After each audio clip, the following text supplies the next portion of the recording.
नमस्कार दोस्तों, आप देख रहे हैं टैलेंट ऑफ हरियाणा। आज हम पहुंचे हैं पानीपत के जो कि सुनौली रोड पे हम खड़े हैं और यहाँ पर है अरोड़ा हॉस्पिटल में। अपने साथियों को एक बार दिखाए अरोड़ा हॉस्पिटल। यहाँ पर आयुर्वेदिक हॉस्पिटल है और यहाँ पर किन किन बीमारियों का इलाज किया जाता है मैं कहूँगा मेरे साथियों एक बार लोकेशन और दिखा दे। इधर है बबाल नाका, आप इधर से भी आ सकते हैं बबाल नाके से, और पानीपत के जीटी रोड से सीधा है सुनौली रोड जहाँ पर है अरोड़ा अस्पताल। और यहाँ पर काफी बीमारियों का इलाज किया जाता है अरोड़ा आयुर्वेदिक हॉस्पिटल। जैसे कि आप सामने तस्वीरों में देख रहे हैं, यहाँ पर काफी मरीज दवाई लेने के लिए आए हुए हैं और यहाँ पर काफी बीमारियों का इलाज किया जाता है। जैसे कि हम आपको हॉस्पिटल के अंदर लेके चलते हैं और डॉक्टर साहब से भी आपकी बातें कराते हैं, तो हमारे साथ लगातार जुड़े रहे। तो आपको लेके चलते हैं हम हॉस्पिटल के अंदर। पहले तो हमारे चैनल में आपका स्वागत है। मैं सभी दर्शकों को बार बार प्रणाम करता हूं आपके चैनल के माध्यम से। डॉक्टर साहब, यहाँ पर किन किन बीमारियों का इलाज किया जाता है?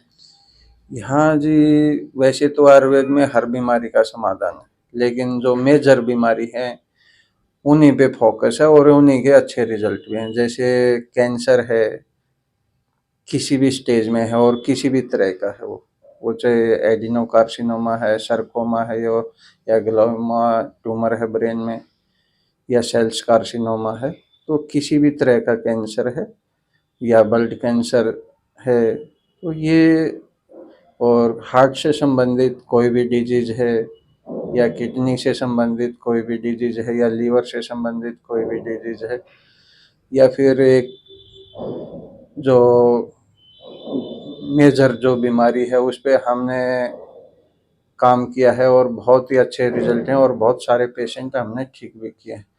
मस्कुलर डिस्ट्रोफी के, तो जो बच्चे चल नहीं पाते, जिसकी मसल्स नहीं बन पाती और जिनकी लाइफ ही 15-16 साल एज होती है बस उनकी, और वो बच्चे हमने बहुत सारे ठीक भी किए हैं और बहुत सारे की मेडिसिन रेगुलर कंटिन्यू चल भी रही। तो डॉक्टर साहब कहते हैं आयुर्वेदिक का कोई साइड इफेक्ट तो नहीं दवाई? नहीं, कोई इसका शून्य साइड इफेक्ट है, कोई साइड इफेक्ट नहीं। और मेन क्या है कि जो बीमारी क्योर होगी वो उसका रीजन है कि हम जो डाइट प्लान देते हैं ना, डाइट प्लान और जो दिनचर्या प्लान, अगर उसको पेशेंट अच्छे से कर लेता है तो ये कह सकते हैं कि 100% आयुर्वेदिक मेडिसिन से वो ठीक हो जाता है। डॉक्टर साहब, हमारी जनता आपको देख रहे हैं, इसके लिए क्या क्या परहेज करने चाहिए और क्या जैसे गंभीर बीमारी से बचने के लिए क्या कहो? जी, देखो इसमें जो मुख्य हैं, जैसे सुबह टाइमिंग दिनचर्या प्लान ही ले लो। सुबह जैसे 3 या 4 बजे सुबह सो के उठ जाना, उसका भी रीजन है क्योंकि हमारे ब्रेन में एक ग्रंथि होती है जिसको पीयूष ग्रंथि बोलते हैं। उसका खुलने का समय ही सुबह सूर्य उदय से 2.5 घंटे पहले खुलती है और जैसे ही सूर्य की लालिमा दिखती है तो वो बंद हो जाती है। तो ये मानो कि जितनी रिकवरी 22 घंटे में आती है उतनी सुबह 3 बजे उठने से ही आ जाएगी, ओनली 2-2.5 घंटे के अंदर ही। तो जितनी 24 ये मानो 22 घंटे में रिकवरी आई, इतना सुबह उठने से ही उसकी 2-2.5 घंटे में रिकवरी आ गई। तो और फिर जैसे मेडिसिन स्टार्ट कर दी और 9-10 बजे तक खाना खाना, खाने में जो ऑर्गेनिक सब्जी लें, ऑर्गेनिक फ्रूट लें, और जिस चीज़ से ये प्रॉब्लम बनती है वो सभी चीज़ें बंद कर दे। जैसे कैंसर पेशेंट है तो कैंसर पेशेंट को अगर जिस चीज से कैंसर बनता है वो चीज अगर यूज करेंगे तो कैंसर कैसे ठीक होगा? सर, जैसे कि आजकल बाजारों में फास्ट फूड ज्यादा हमारे युवा बच्चे खाते हैं, उनको क्या कहो? देखो फास्ट फूड तो ये अपने भूगोल के और यहाँ के तो है ही नहीं, ये सब चाइनीज।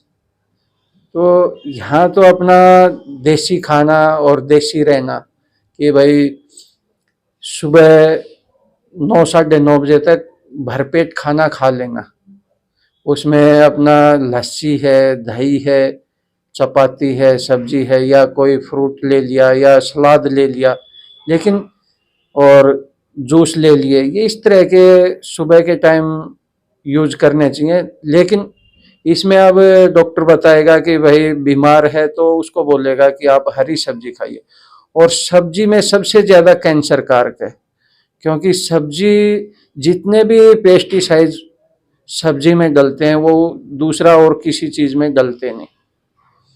और दूसरे नंबर पे फ्रूट्स तकरीबन कार्बेट से पकाए जाते हैं और कार्बेट तो कैंसर बनाएगा ही। तो रीजन यही होता है कि मेडिसिन तो कहीं से भी पेशेंट खा लेता है, लेकिन उसका जो डाइट है वो अच्छे से फॉलो करता नहीं और कोई ऐसा बताता भी नहीं कि भाई ये कैंसर किस वजह से बना है। क्योंकि सीधी बात है, पेशेंट को बताएंगे डॉक्टर के हुक्का, बीड़ी, सिगरेट इनसे कैंसर बनता है, और हम कहते हैं कि इनसे तो 30% कैंसर इनसे बनता है, लेकिन 70% कैंसर सब्जी और फ्रूट से बनता है। तो डॉक्टर साहब खाए क्या? डॉक्टर भी बताते हैं कि फ्रूट खाएं, तो उसके क्या सावधानी बरतनी चाहिए? भाई उसमें तो ये है कि सब्जी आपने जो भी खानी है तो वो तो अपने ऑर्गेनिक देखनी चाहिए। वो कहाँ से मिलेगी वो तो खुद पेशेंट को देखना है, या जिसको स्वस्थ रहना उसने देखना है कि भाई या तो अपने उगाएं या जहाँ से ऑर्गेनिक मिलता है वहां से लें। ऐसे ही फ्रूट हैं, वो देखने चाहिए कि भाई जिस फ्रूट में बगैर केमिकल के पकता है तो वो फ्रूट्स खाएं, जिसमें स्प्रे नहीं होता तो वो फ्रूट खाने चाहिए। तो सर किसान भी आजकल अपनी खेती में ज्यादा यूरिया का करते हैं प्रयोग। भाई ये तो देखो पैदावार लेने के लिए वो तो करेंगे, लेकिन वो अब हमने ये मानो कि आपने कोई जहर तैयार कर लिया, उसको कोई खरीदेगा ही नहीं तो बीमार कैसे होगा? वो तो खाने वाले ने देखना है, और वो नहीं खरीदेगा तो आप अगली बार वो तैयार नहीं करोगे। ऑर्गेनिक की डिमांड है तो आपको ये बोले कि ऑर्गेनिक चीजें मानो सब, एक चीज ले लो कि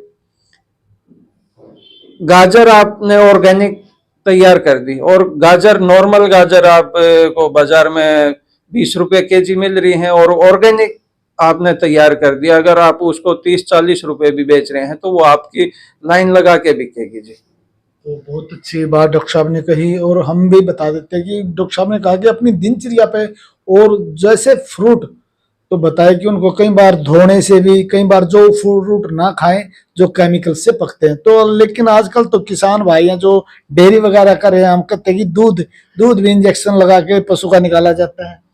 देखो जी, अब वो तो इंजेक्शन लगा के तो निकाल लेते हैं, लेकिन वो भी तो देखना चाहिए कि भाई जो भी जहाँ भी दूध या से ले रहे हैं उससे अच्छा दूध मिले और हमें बगैर इंजेक्शन का दूध मिले। जैसे अब मानो अमेरिकन का दूध बहुत सारे अब डॉक्टर भी बता देंगे कि भाई गाय का दूध पियो। अब उसको ये नहीं पता कि गाय अमेरिकन और देसी में क्या अंतर है। और सबसे जो मेन बात है, आप खुद भी रिसर्च करके देख लेना, किसी बच्चे को अगर 6 महीने का बच्चा है, 2 बच्चे आप एक साथ ले लो, एक को अमेरिकन का पिलाओ, एक को देसी गाय का पिलाओ। अमेरिकन का दूध पिएगा वो हर महीने का हर तीसरे दिन डॉक्टर के पास लेके जाना पड़ेगा, और देसी गाय का दूध पीने वाला बच्चा कभी डॉक्टर के दर्शन नहीं करेगा। तो डॉक्टर साहब ने बहुत बढ़िया जानकारी दी। देसी गाय का दूध एक अमृत के समान है। जैसे कि डॉक्टर साहब ने हमें, हमारा वीडियो बनाने का मकसद है लोगों को अच्छा स्वास्थ्य मिले, और लोगों तक हमारे डॉक्टर के, हमारी जो बातचीत है, जितने भी दर्शक देख रहे हैं, किसी ने इन बातों को फॉलो कर लिया तो जिंदगी में बीमार नहीं होगा। और सर ये कौन सी जगह है और आपका क्या परिचय है? मैं doctor KS. Malik, Arora Ayurvedic hospital, Panipat, Haryana. ये स्नौली रोड पे है, नियर बबेल पुलिस चौकी। तो सर आपका कॉन्टेक्ट नंबर? कॉन्टेक्ट नंबर आप हॉस्पिटल के लगा देना। तो सर आपसे कोई सलाह लेना चाहे फोन करके तो उसको अवेलेबल रहेगा आपका? हाँ, वो जो नंबर दो ना उस पे कभी भी कॉल करके सलाह ले सकते हैं, परामर्श ले सकते हैं, फ्री में, उसका कोई चार्ज नहीं होगा। गरीब आदमी भी यहाँ से इलाज करा सकते हैं? हाँ, वो गरीब आदमी के लिए भी हम उसमें मेडिसिन में भी डिस्काउंट करवा देते हैं और टेस्टों में भी करवा देते हैं। लगातार बने रहे, और साथ साथ वीडियो को शेयर करना ना भूले, और डॉक्टर साहब का नंबर हम इसमें मेंशन कर देंगे, आप डॉक्टर साहब से भी सलाह ले सकते हो। उसके लिए आपको सोनली रोड पे आना पड़ेगा, अरोड़ा आयुर्वेदिक हॉस्पिटल है इनका, तो यहाँ आप आ सकते हो। तो जितने भी दर्शक देख रहे हैं, वीडियो को ज्यादा से ज्यादा शेयर करें। जय हिंद, जय भारत।